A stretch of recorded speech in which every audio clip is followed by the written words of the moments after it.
seorang pemimpin ateis Amerika yang terkenal dengan aksi provokatifnya membakar Al-Quran di depan umum. Ia menantang siapapun yang bisa membuktikan keberadaan Tuhan. Namun, tak disangka, seorang bocah muslim berusia 5 tahun muncul dan membuatnya tak berkutik dengan logika polosnya.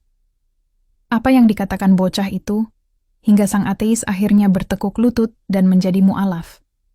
Simak kisah inspiratif ini sampai habis. Di pusat kota New York, di tengah-tengah ribuan orang yang berlalu lalang, sebuah demonstrasi besar sedang berlangsung. Suasana begitu panas, bukan hanya karena terik matahari yang menyengat, tetapi juga karena kata-kata provokatif yang diteriakkan oleh seorang pria paruh baya berkepala plontos dengan suara lantang. Namanya Richard Coleman, seorang pemimpin kelompok ateis garis keras di Amerika Serikat. Ia telah lama dikenal sebagai aktivis yang berusaha meruntuhkan keyakinan beragama melalui argumen logis dan aksi kontroversial. Namun kali ini, ia mengambil tindakan yang jauh lebih ekstrim. Di atas panggung kecil yang didirikan di tengah lapangan kota, Richard berdiri dengan gagah, memegang mikrofon di tangan kanannya. Dengan nada penuh kemarahan, ia berbicara kepada ratusan orang yang berkumpul di sekelilingnya. "Dunia ini tidak butuh Tuhan," teriaknya. "Agama hanya menciptakan perpecahan dan kebodohan. Jika Tuhan benar-benar ada, mengapa Dia tidak turun dan menghentikan aku sekarang juga?" Di hadapannya ada sebuah meja kecil. Di atasnya tergeletak sebuah Al-Quran yang masih tertutup rapat. Para pendukungnya, sebagian besar adalah pengikut ateis militan, bersorak-sorai menyemangatinya. Beberapa dari mereka bahkan membawa spanduk bertuliskan, "Tuhan itu dongeng dan agama adalah penjara pikiran." Namun, di sisi lain, ada juga kelompok Muslim dan penganut agama lain yang melihat aksi Richard dengan wajah tegang. Sebagian dari mereka mencoba menahan amarah, sementara yang lain hanya bisa menundukkan kepala, berdoa agar pria itu segera mendapat hidayah sebelum terlambat. Saat Richard mengangkat korek api dan menyalakan apinya, beberapa orang Muslim yang ada di kerumunan mulai meneriakkan takbir sebagai bentuk protes. Tapi Richard tidak peduli. Dengan senyum sinis, ia menjatuhkan api itu ke atas kitab suci tersebut. Dalam sekejap, jilatan api melahap lembaran-lembaran Al-Quran, meninggalkan kepulan asap yang membubung ke langit. "Di mana Tuhan kalian sekarang?" ejeknya sambil tertawa puas. Di tengah suasana yang penuh ketegangan itu, seorang anak kecil berdiri di barisan belakang, menggenggam tangan ibunya dengan erat. Bocah itu bernama Yusuf, usianya baru 5 tahun. Wajahnya lugu dan polos, tapi matanya menyiratkan ketegasan yang tidak biasa bagi anak seusianya. Ia menyaksikan semuanya dengan perasaan campur aduk. Sejak kecil, Yusuf sudah diajarkan untuk mencintai Islam. Setiap malam sebelum tidur, ibunya selalu membacakan kisah para nabi kepadanya. Baginya, Al-Quran adalah kitab suci yang penuh dengan keajaiban. Namun hari ini, di depan matanya, ada seorang pria yang dengan sengaja menghancurkan sesuatu yang begitu ia cintai. Hatinya bergetar, bukan karena takut, tapi karena ia merasa harus melakukan sesuatu. "Bu, boleh aku bicara dengan om itu?" tanya Yusuf dengan suara pelan. Sang ibu menatapnya dengan terkejut. "Sayang, dia orang yang jahat. Dia tidak akan mau mendengar," jawabnya, sambil mengelus kepala Yusuf. "Tapi Bu, Allah tidak suka kalau kita diam saja saat ada yang menghina agama kita," balas Yusuf dengan nada yang begitu yakin. Ibunya terdiam. Ada keteguhan dalam suara anaknya yang membuatnya merasa bahwa mungkin, hanya mungkin, Allah sedang menggerakkan hati Yusuf untuk bertindak. Akhirnya, dengan sedikit ragu, sang ibu mengangguk. Yusuf pun melepaskan genggaman tangan ibunya dan berjalan, maju ke arah Richard yang masih berdiri di atas panggung. Richard masih berdiri dengan angkuh, menikmati euforia kemenangan atas aksinya. Namun tiba-tiba, terdengar suara kecil yang memanggilnya. "Om." Richard mengerutkan dahi. Ia menoleh ke arah suara itu dan melihat seorang bocah kecil berdiri tak jauh darinya. Kerumunan pun ikut memperhatikan. Yusuf melangkah lebih dekat, lalu bertanya dengan suara polos, "Om, kenapa Om marah-marah dan membakar Al-Quran?" Richard menghela napas kasar. merasa ini hanya gangguan kecil. Karena Tuhanmu tidak ada, Nak. Aku hanya percaya pada sesuatu yang bisa kulihat. Kalau Tuhan itu nyata, suruh dia muncul di hadapanku sekarang juga. Jawabnya dengan nada penuh ejekan. Tapi Yusuf tidak takut. Ia justru menatap Richard dengan tatapan penasaran. Lalu, ia mengajukan pertanyaan yang sederhana. Om, apakah Om punya otak? Seluruh kerumunan langsung terdiam. Beberapa orang bahkan tertawa kecil mendengar pertanyaan Yusuf yang tak terduga. Richard mendengus kesal. Tentu saja aku punya otak. Apa maksudmu? Katanya dengan nada meremehkan. Tapi aku tidak bisa melihat otak Om. Berarti otak Om tidak ada dong? Jawab Yusuf dengan polos. Richard tertegun. Ia membuka mulutnya, tapi tidak ada kata yang keluar. Ia mencoba mencari cara untuk membantah argumen bocah ini, tapi semakin ia berpikir, semakin ia menyadari bahwa ia sedang menghadapi jebakan logika yang tidak ia duga. Kerumunan mulai bergemuruh. Beberapa orang mulai berbisik-bisik, menyadari betapa tajamnya logika yang baru saja dikeluarkan oleh seorang anak berusia 5 tahun. Richard mencoba mengendalikan emosinya. Ia menggelengkan kepala dan berkata, "Itu beda, Nak. Aku tidak bisa melihat otakku, tapi aku tahu aku punya otak karena aku bisa berpikir." Yusuf tersenyum lebar. "Nah, begitu juga dengan Allah. Aku tidak bisa melihat Allah, tapi aku tahu Allah ada. Karena tanpa Allah, aku tidak bisa berbicara, tidak bisa bernapas, dan tidak bisa hidup." Lagi-lagi Richard terdiam. Ia mulai merasa panas. Keringat dingin mulai mengalir di pelipisnya. Ini pertama kalinya dalam hidupnya ia merasa kalah dalam perdebatan. Dan yang lebih memalukan, ia kalah oleh seorang bocah kecil. Para penonton semakin gaduh. Beberapa orang Muslim di antara mereka mulai mengangguk-angguk, tersenyum bangga melihat keberanian Yusuf. Bahkan sebagian pendukung Richard sendiri tampak bingung, tidak tahu bagaimana harus menanggapi situasi ini. Sementara itu, di dalam hati Richard, ada sesuatu yang mulai berubah. Ia tidak tahu apa itu, tapi pertanyaan sederhana dari bocah kecil ini membuatnya mulai meragukan keyakinan yang selama ini ia pegang teguh. Malam itu, Richard tidak bisa tidur. Kata-kata Yusuf terus terngiang di kepalanya. Ia merasa terpukul. Ia yang selama ini merasa dirinya begitu pintar, seorang pemimpin yang selalu berhasil membungkam lawan debatnya, kini dikalahkan oleh seorang anak kecil yang bahkan belum masuk sekolah dasar.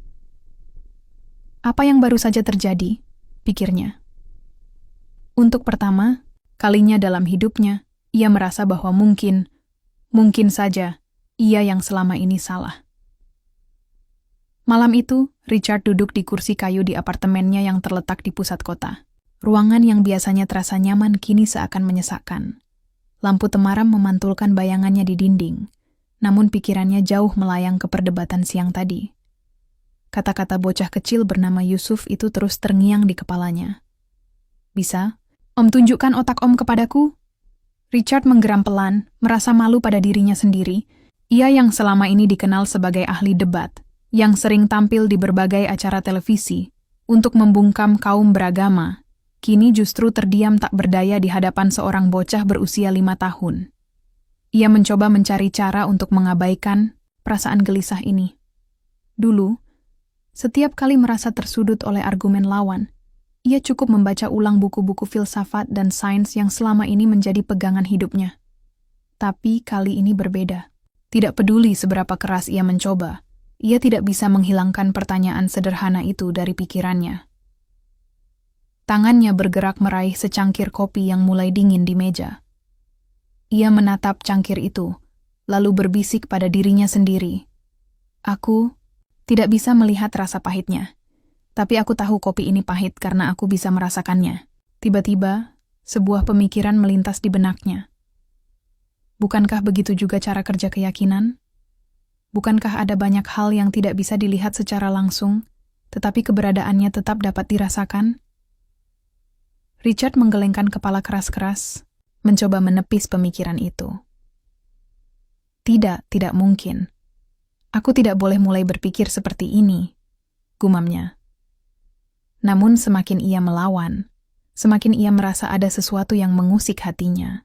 Keesokan harinya, Richard memutuskan untuk mencari jawaban dengan cara yang lebih ilmiah.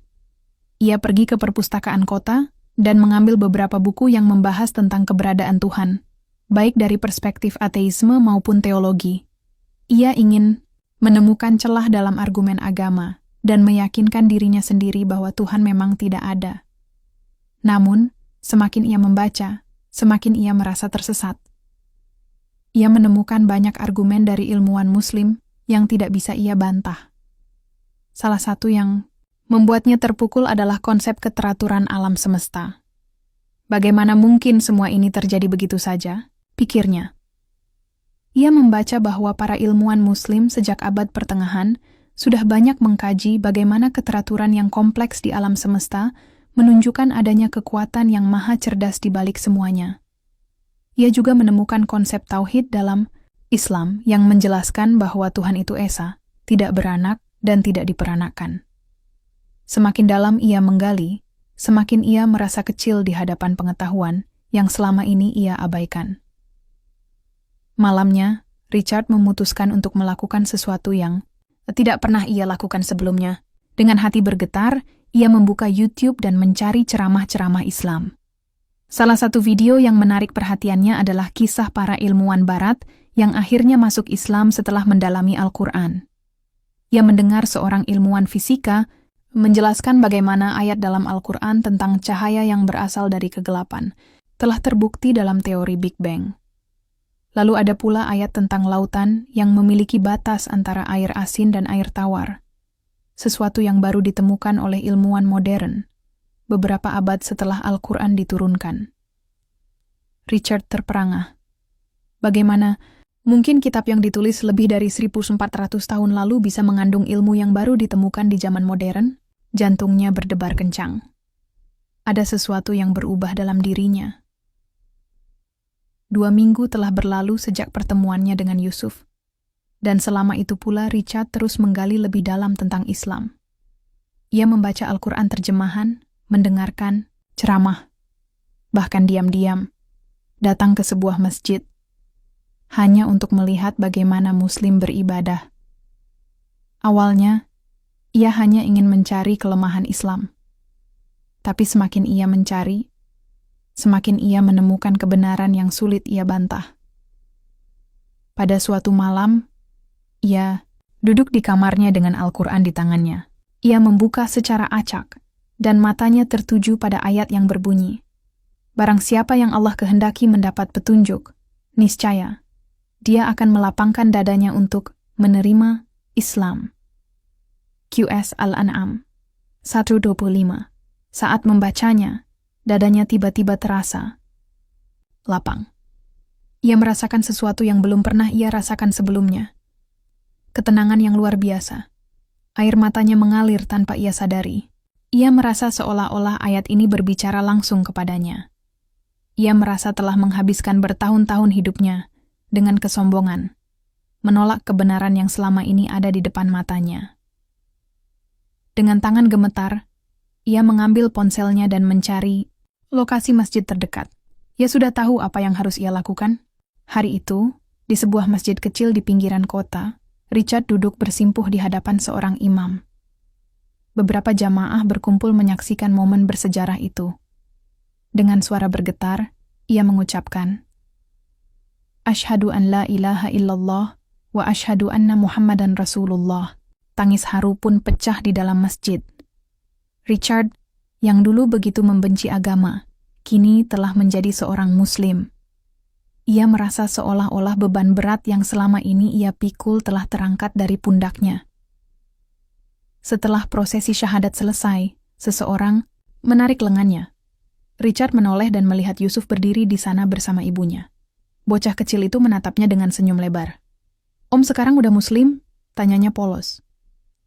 Richard tersenyum dan mengangguk. "Iya Yusuf, terima kasih karena kamu sudah membuka mataku." Tanpa ragu, Yusuf meraih tangan Richard dan menggenggamnya erat. "Sekarang Om bisa ikut sholat sama aku," katanya dengan penuh semangat.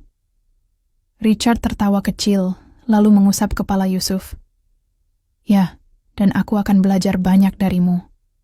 Kisah Richard menjadi viral di berbagai platform media sosial.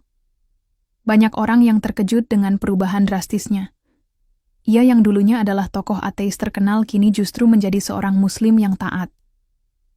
Dalam sebuah wawancara, seseorang bertanya kepadanya, "Apa yang membuat Anda akhirnya masuk Islam?" Richard tersenyum dan menjawab, "Seorang bocah berusia 5 tahun mengalahkanku dalam debat. Bukan karena ia lebih pintar dariku, tetapi karena hatinya lebih bersih. Terkadang, kebenaran datang dari sumber yang tidak kita duga. Dan bagi aku, Yusuf adalah jalan yang Allah gunakan untuk membuka mata dan hatiku." Kini, Richard aktif dalam berbagai kajian Islam dan berusaha mendalami lebih banyak ilmu agama. Ia menghabiskan hari-harinya untuk belajar, berdiskusi, dan membantu orang lain yang masih mencari kebenaran. Kisahnya menjadi bukti bahwa hidayah bisa datang kepada siapa saja, kapan saja, dan dengan cara yang tidak terduga.